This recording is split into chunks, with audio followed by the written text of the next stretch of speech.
hear that? What is that?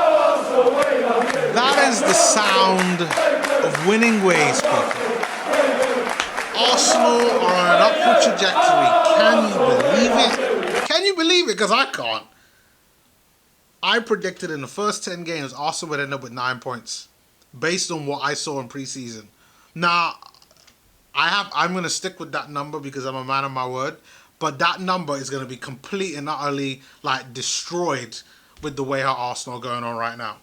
And this Saturday, 5:30 p.m. kickoff UK time, on Sky Sports, at least here in the UK, Arsenal are going up against Brighton, which in recent years is a bit of a bogey-ish team. I know at the end of last season, we beat them quite comfortably with the Pepe Masterclass, the Pepe Show.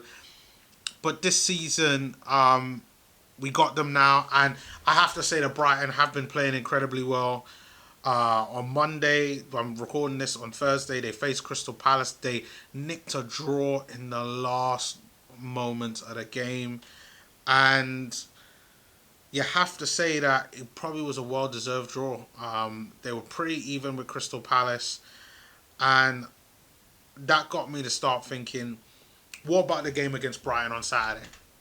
Who are the threats that we have against Brighton? And you got to say, this in a way is a bit of the Ben White derby, getting the chance for him to go up against his former compatriots. I mean, let's see if Mikel Arteta decides to change things and maybe remove Ben White out of that back four because of how well all the Brighton players know him, particularly Neil Maupay. And that's where I said it, Maupay, because based on his performance, he should be paid more.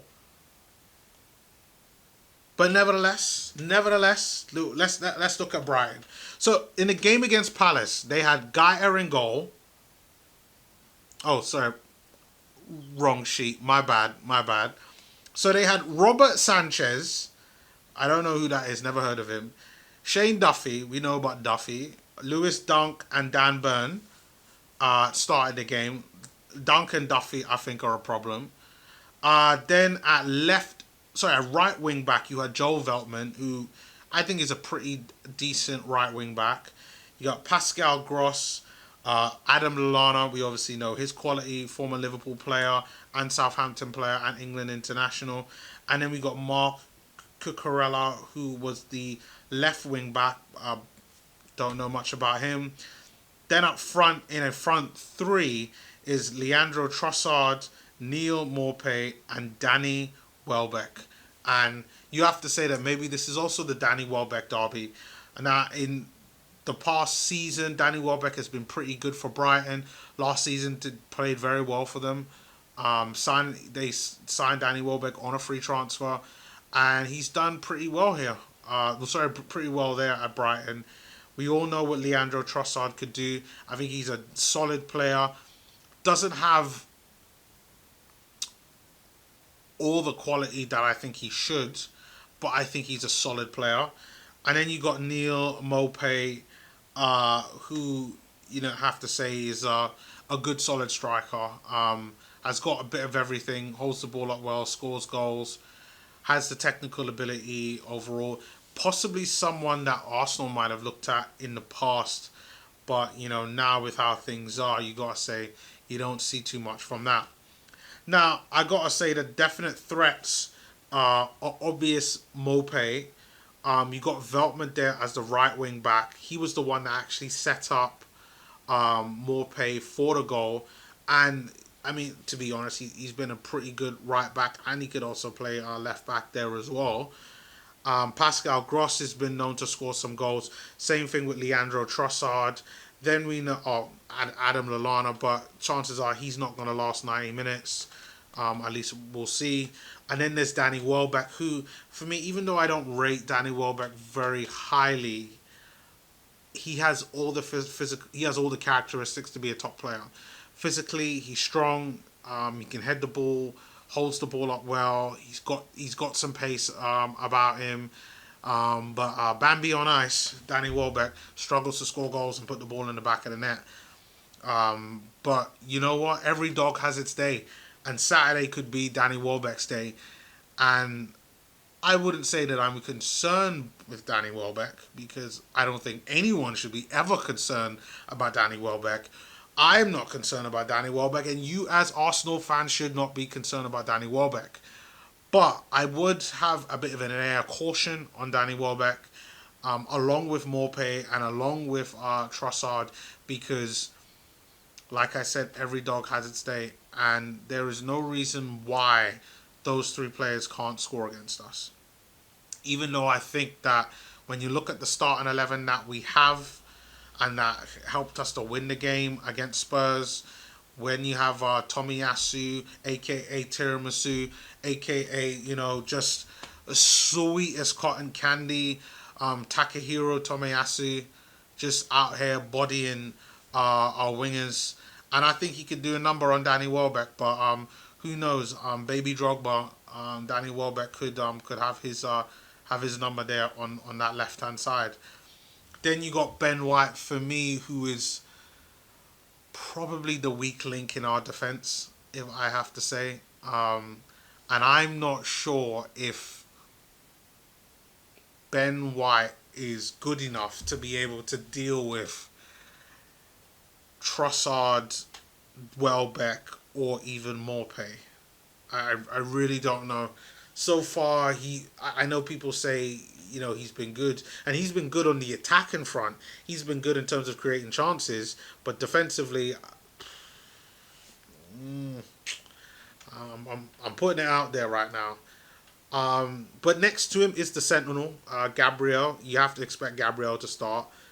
And obviously, Mr. Consistency, at least for most of last season, Kieran Tierney. Still, I like to see a little bit more solidity this season so far from Kieran Tierney, but he's going to start. And then in midfield, you got to put Thomas Partey in there. And then here is the kicker.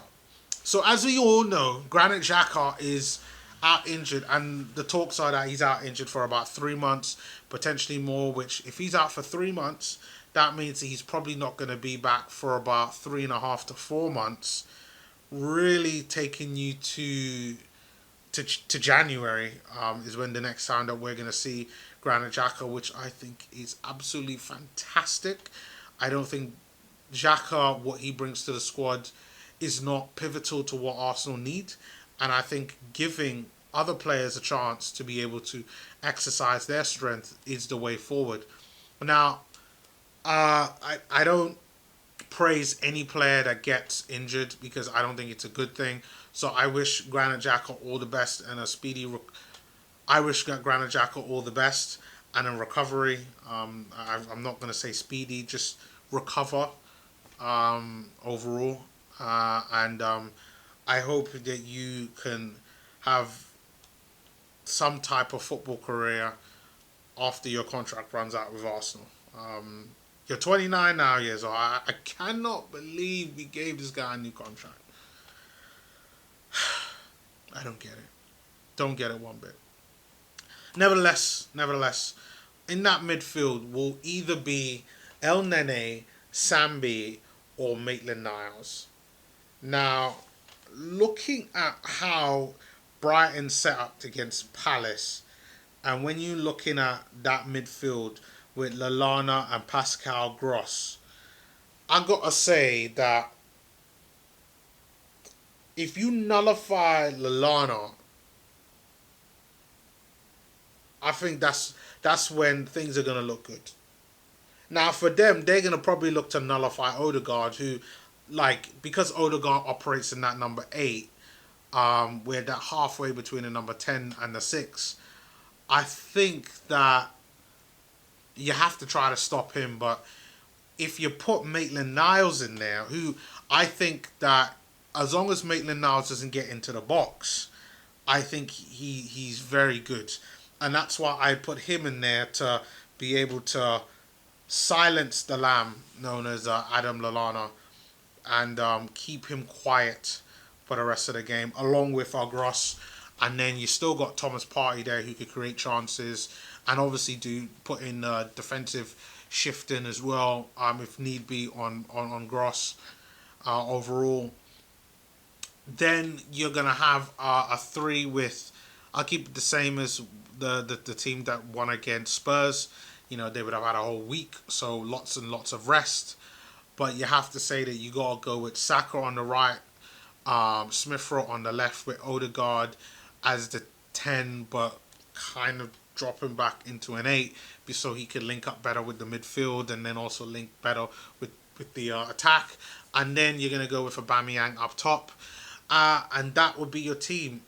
Oh, and obviously Ramsdale in goal.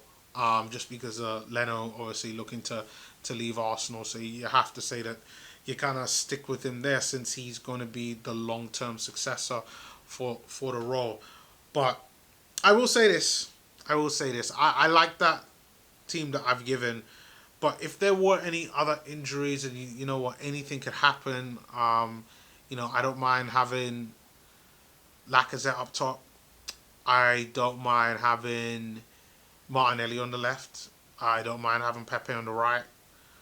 And I don't even mind changing formations as well.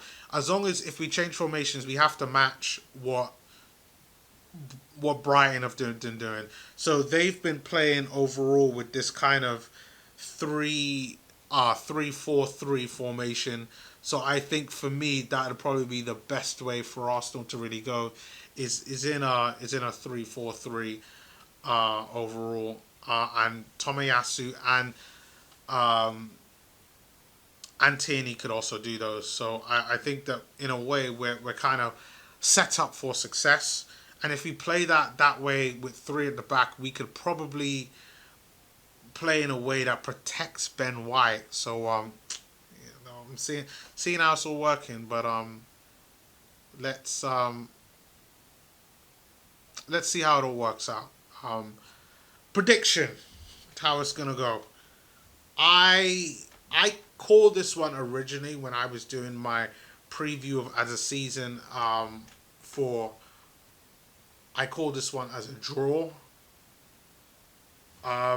But with how Arsenal played and with them feeling confident, I'm going to say it's going to be a 2-1 victory for Arsenal. 2-1 victory.